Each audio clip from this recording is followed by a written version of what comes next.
I always believed loyalty meant legacy. That's how it started for me. Not with a betrayal, not with screaming or slamming doors, but with a belief, a quiet, foolish belief, that if you gave enough, sacrificed, enough, loved enough, your place in the family would never be questioned. My name is Rachel Moore. I'm 33, a photographer living in Denver, and this is the story of how I gave 7 years of my life, $70,000 to be exact, to save a house that was never mine, and how my family wrote me out of their story with a single sentence. When my mother, Diana Moore, passed away, I flew home to Boulder, not just heartbroken, but with a soft kind of trust, a fragile hope that everything I'd done, the emergency wire, transfers, the quiet mortgage payments, the late-night calls, soothing panic meant something. I sat in that lawyer's office beside my younger sister Claire and my father Gregory, still hollowed out by grief. The room was painfully still as the lawyer opened the envelope with Mom's will, ivory pages, crisp, formal. I wasn't nervous. I should have been. The reading began. I waited for my name, but it never came. Not once. The house, the savings, the shares in Mom's company, all of it went to Claire and me. Just a handwritten note, 4 words that would burn into my memory forever. Rachel is strong. Claire still needs guidance. That was it. My entire identity boiled down to a character trait. Not a daughter, not a contributor, not the one who'd carried 3 adults on a single income for years. Just strong. The lawyer kept reading, but I couldn't hear him. My ears buzzed. My chest tightened. Claire's lips parted in that stunned half-smile of someone who wins something she didn't earn. My father. He didn't flinch. He just kept staring at the table, hands folded, like this was a church service, not a financial execution. When the reading ended, the lawyer asked if there were any questions. I had dozens, but I said nothing, because somewhere inside, I knew this wasn't an oversight. It was a choice. Back at the house I had helped save from foreclosure, not once but twice, no one said a word to me. Claire disappeared upstairs, already texting. Gregory looked at me and asked if I wanted tea. Tea. After what just happened, after what I'd just read, this man offered me tea. I shook my head and sat alone in the living room, staring at the same wall I used to paint during spring breaks, trying to feel something sharp: anger, betrayal, devastation. But I didn't. All I felt was clarity. They never saw me. Not really. To them, I wasn't a daughter. I was the capable one, the fixer, the backup plan. I was the Wi-Fi password, the emergency contact, the one who knew how to log into the insurance portal, but not the one worthy of a legacy. That night, I packed a small suitcase and texted my best friend, Marissa Kent, in Denver. "Can I crash with you tonight?" She replied in seconds. "Of course. Are you okay?" I didn't answer that part. As I zipped up my bag, I heard my dad's voice drift from the kitchen. "Heading out?" I paused. "Yeah. You'll come back tomorrow." I turned just enough to let my words carry. "We'll see." He didn't follow. He never did. I walked out the front door of a house that I had kept warm, lit and alive, and I didn't look back until I was halfway down the road. In the rearview mirror, the porch light flickered. The roof still sagged on the left, the same roof I paid $4,300 to patch last winter. And yet, my name was never in the will. That was the day I stopped asking to be chosen. And it wouldn't be the last time they tried to pull me back in like nothing had happened. But next time, I'd be ready. Have you ever been written out of someone's life after giving them everything? Tell your story in the comments. And if you're still finding your strength, don't forget to like and subscribe. We tell stories for people like you. 3 weeks. That's how long it took for anyone to reach out, not with an apology, not to explain, just a text. From my dad, Gregory, "Hi, Rachel. Hope you're doing okay. Do you still have the contact info for that tax consultant you used for the house stuff last year? No, how are you? No, I'm sorry about the will. Just another task, as if nothing had happened. I stared at the screen toothbrush and hand foam halfway down my chin. I wasn't angry. I wasn't even surprised. Just tired. 2 days later, another message. Gregory. Also, the house insurance payment's late. Do you know how your mom used to handle that? I could feel it happening, the same slow, suffocating tug back into the role they had always given me. Not a daughter, not a person, just the family's unpaid manager. So I typed back, no idea. Try asking Claire. She's the sole heir. 1 minute later, the typing bubble appeared. Gregory. She doesn't really know where to start. You were always good at this stuff. That sentence. You were always good at this stuff. Yes, I was. That's exactly why they leaned on me. Not because they respected me. Not because they loved me. But because I made their lives easier. I kept the chaos quiet. I handled everything so no one else had to learn how.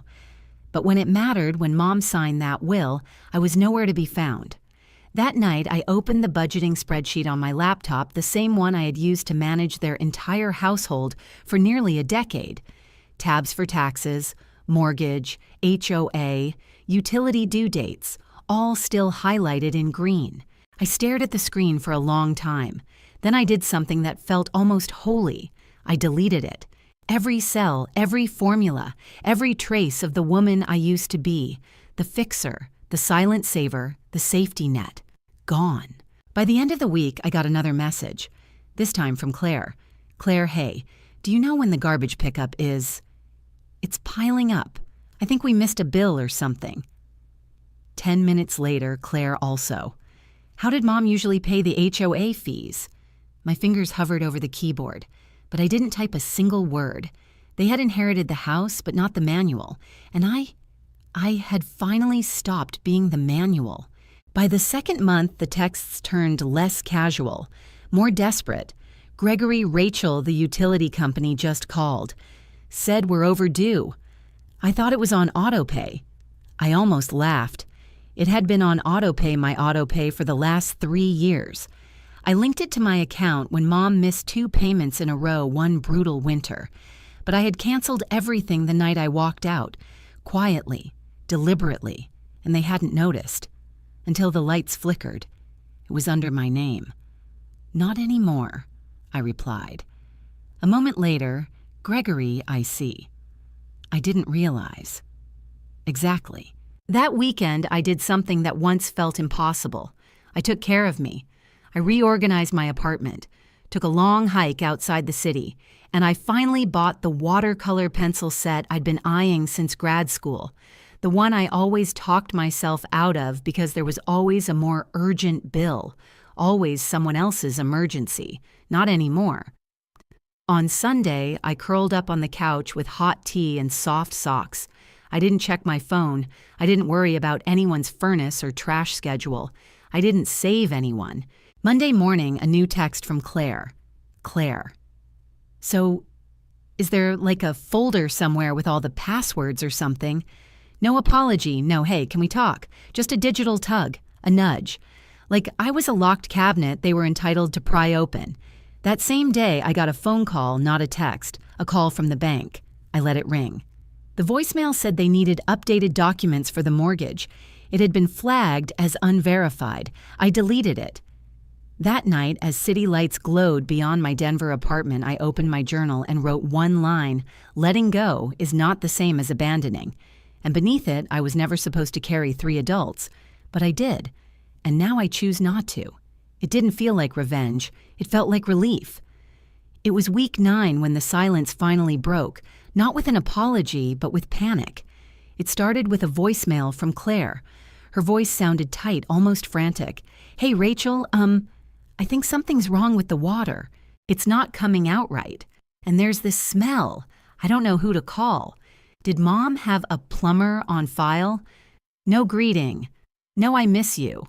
Just straight to the ask. Later that day, Claire. Also, do you remember if the furnace ever got replaced? I think it's broken. The house is freezing. I read the message while stirring a pot of soup in my own warm, quiet kitchen. For years, that house had been a bottomless pit. Leaky pipes, cracked walls, a roof that coughed during every snowstorm, and I had fixed it all, quietly, completely. But now they noticed. 2 days later, a message from Dad, Gregory. The property tax bill came in. Claire's overwhelmed. I know it's not your responsibility, but maybe you could walk her through it. There it was. I know it's not your responsibility. Finally, he said it. But still, it came with a caveat. A nudge. A desperate hope I'd swoop in. Just this once. But there was never a just. There was always another leak, another bill, another moment where I was the only adult in the room. This time, I didn't reply. Instead, I did something that once felt impossible. I applied for an out-of-state photography retreat, a week in Oregon, hiking, shooting landscapes, meeting people who didn't expect me to carry them. I booked it that night, and then I took a long, uninterrupted bath, no calls, no crises, no chaos. That weekend, while browsing a bookstore downtown, I ran into Mrs. Halverson, our old neighbor. She used to live 2 houses down from my parents. She looked surprised to see me. "Rachel, dear, you're not around much these days. Your father's been looking a bit lost. Claire's doing groceries and things, but I think it's getting hard on them. She's not really the organized type." I nodded politely, my face calm. "I'm sure they'll figure it out." She touched my arm gently. "You always kept that house going, didn't you?" I smiled. "Not anymore." A week later, a real estate alert popped up on my phone, an old notification I hadn't disabled from when I refinanced the house years ago. New listing Boulder CO, 124 Sycamore Lane, high foreclosure risk, my childhood home, the place I'd saved, twice. It was listed falling apart, full of backlogged issues, priced to move fast.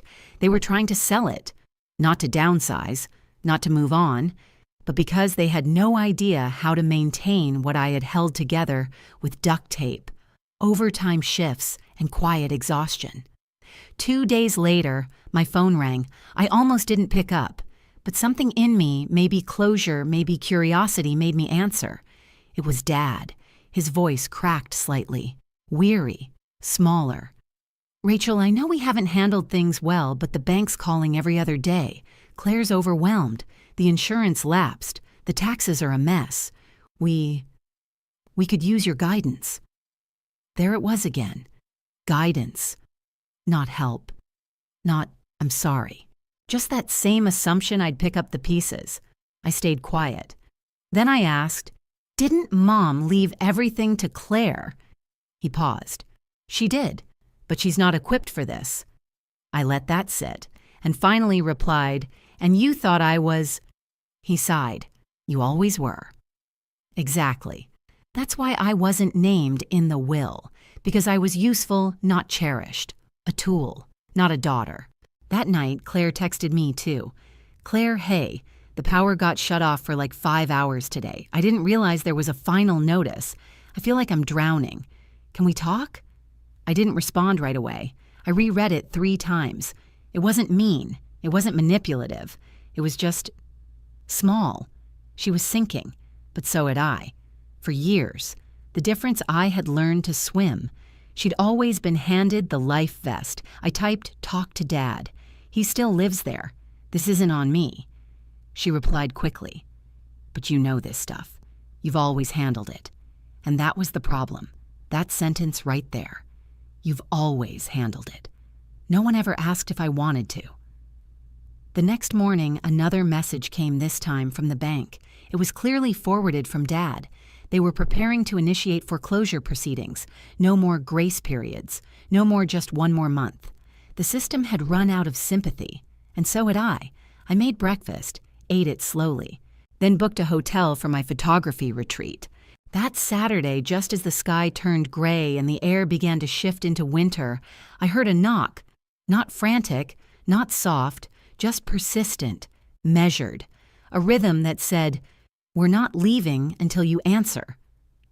I opened the door. There they were. Gregory and Claire, standing on the concrete landing outside my Denver apartment. Behind them, 2 potted plants and a doormat that read, "Do not disturb unless you have tacos." Neither of them smiled, My father looked older, shoulders hunched, eyes sunken. Claire clutched a thin folder like it was a flotation device. Rachel, Dad started. We wouldn't be here if it wasn't serious. I didn't move, arms crossed, spine steady. I know it's serious. You're weeks away from losing the house. Claire stepped forward. We didn't come to guilt you. Then what did you come for? I asked. Silence. Then Dad said quietly, we need help navigating the paperwork, the foreclosure process, the taxes. It's all spiraling. You always understood this stuff. Your mother, she never told us how to manage anything. I inhaled slowly. No, she didn't. Because she didn't have to. I was always there, and she knew it. Claire shifted her tone, suddenly defensive. It's not like I asked her to leave everything to me. I didn't know. I didn't even want the house at first. But you signed the papers, didn't you? I said. You didn't hesitate when the lawyer read your name. You didn't stop and ask why mine wasn't mentioned. You just smiled and took the keys. Her face flushed. I thought, maybe it was a way to make me feel worthy. I nodded slowly. And now you know. Inheritance doesn't make you capable. It just makes you accountable. Dad's voice broke as he stepped closer. Rachel, we were wrong about everything, but your mother thought you didn't need anything. She said you were self-made, that Claire needed a net. I looked him in the eye. I was self-made, but that doesn't mean I didn't deserve a place. You don't leave out the person who built the damn bridge just because she knows how to swim. Silence. Then Claire asked, voice trembling, so, you're really not going to help I studied them. Not with cruelty, not with revenge, just finality. I'm not refusing because I can't. I'm refusing because if I help, you'll never learn. You'll survive this and then call me the next time. And the next. Claire's lips quivered. But I'm trying. Then keep trying, I said gently. Try harder. Grow, like I had to. Dad looked like he might cry. He whispered, but we're family. I tilted my head slightly. Family doesn't mean endless access. It means mutual respect. You used every ounce of credit you had with me a long time ago. Then I stepped outside, pulling the door softly behind me. This isn't punishment. This is the end of a contract I never signed. Claire blinked back tears. So that's it. You're just done. I met her eyes, really met them for the first time in months. No. I was done the day I saw Mom's handwriting in that will. This is just me refusing to be cast in a role I didn't write. They didn't reply. The hallway light flickered overhead.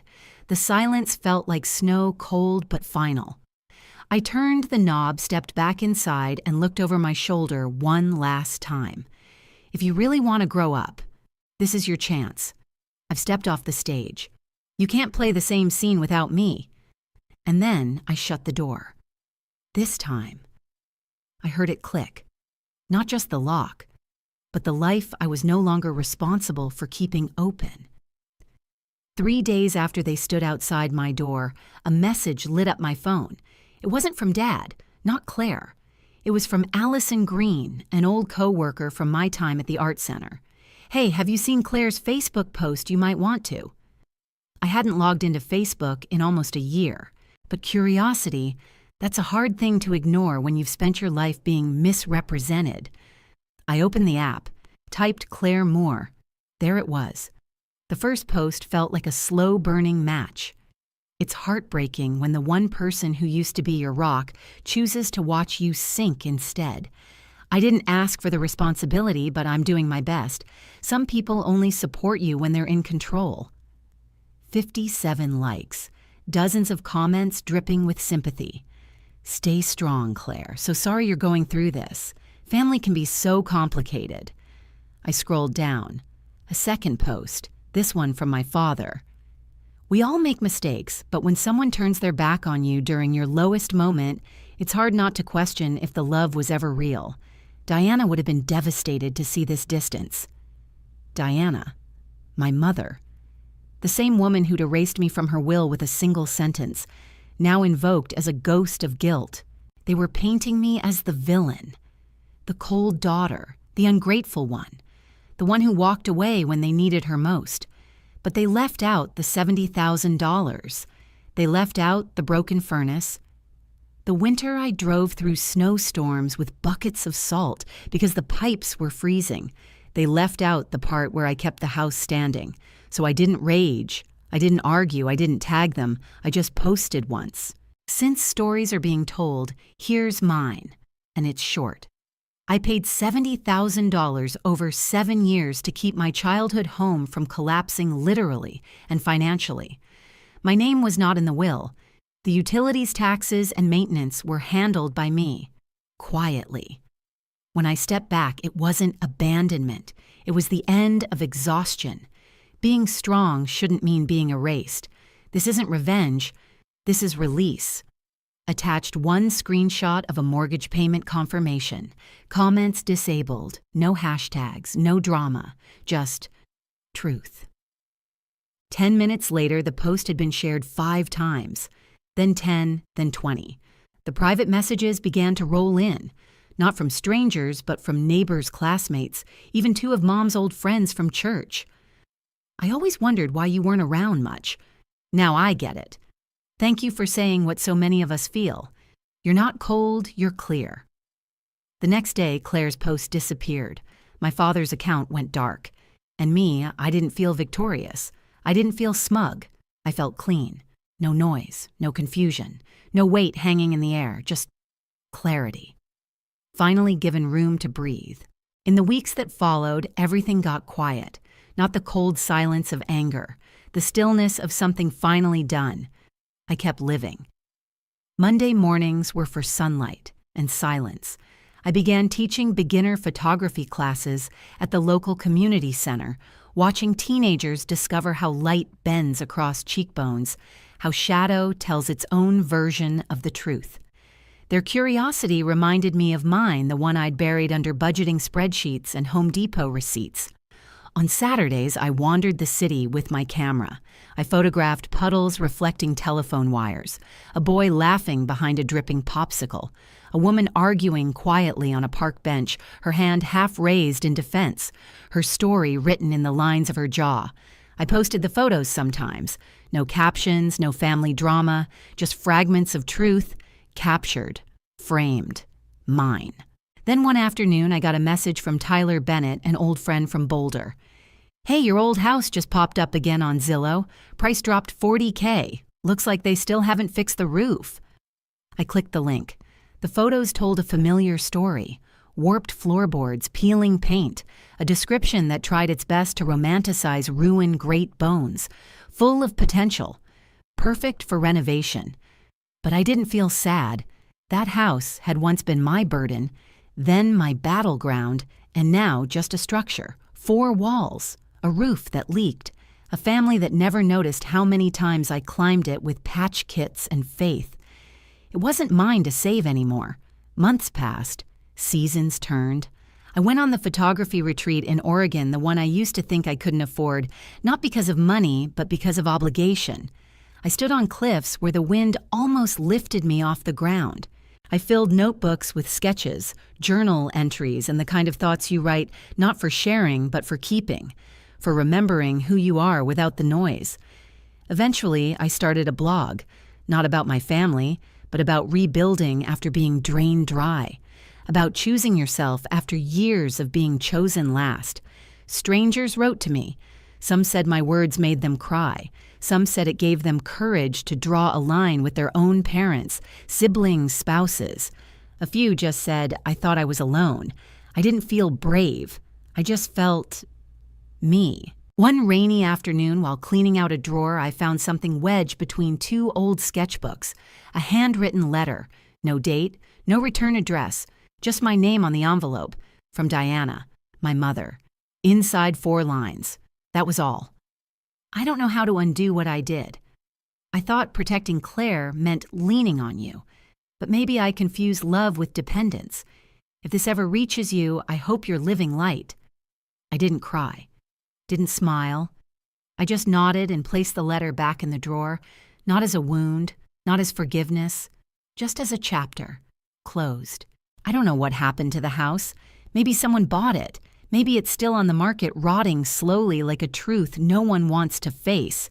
I don't ask. Because here's what I do know: I no longer measure my worth in invoices, in invisible sacrifices, in how many people need me to breathe. I live in a home I chose, with walls I don't have to patch, and light that comes in, not because I fixed something, but because I finally opened the window. Family is not who inherits your things. It's who honors your presence while you're still here. And if no one else does, then you become that family for yourself. And sometimes, that's more than enough. Have you ever been the one who gave everything only to be written out of the story? Have you found peace like Rachel? Or are you still carrying a weight that was never yours to begin with? Share your truth in the comments. Like if you've ever had to choose yourself over loyalty. Subscribe for more stories that speak what others stay silent about.